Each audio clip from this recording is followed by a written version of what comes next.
কুষ্টিয়ার ভেড়ামারায় স্বামীকে বেঁধে মারধর ও স্ত্রীকে সংঘবদ্ধ ধর্ষণের অভিযোগ উঠেছে। এই ঘটনায় রাতেই অভিযান চালিয়ে পুলিশ অভিযুক্ত 5 জনকে আটক করেছে। ঘটনাটি ঘটেছে শনিবার 3রা আগস্ট রাত 10:30টায় উপজেলার বাহিরচর ইউনিয়নের মসলেমপুর এলাকার কুষ্টিয়ার ঈশ্বরদী মহাসড়কের পাশে। আটককৃতরা হলেন ভেড়ামারা উপজেলার মসলেমপুর এলাকার মৃত মোজাম্মেল প্রামাণিকের ছেলে কালু প্রামাণিক, উপজেলা 16 দাগ এলাকার মোজাম্মেল শেখের ছেলে মুর্শিদ শেখ, মৃত আকসেদ মণ্ডলের ছেলে টিটু মণ্ডল ওরফে টিপু, মৃত নবীর মণ্ডলের ছেলে এজাজুল, মৃত হাবিবুল সর্দারের ছেলে রুবেল আলী।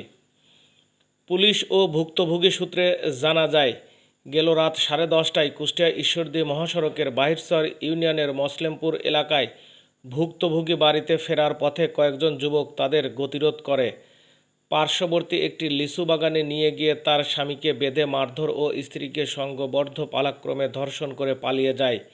এমন খবর পেয়ে পুলিশ ঘটনাস্থল থেকে ভুক্তভোগীকে উদ্ধার করে থানা হেফাজতে নেয় এবং অভিযুক্তদের ধরতে তাৎক্ষণিক অভিযান চালালে 5 জনকে আটক করে।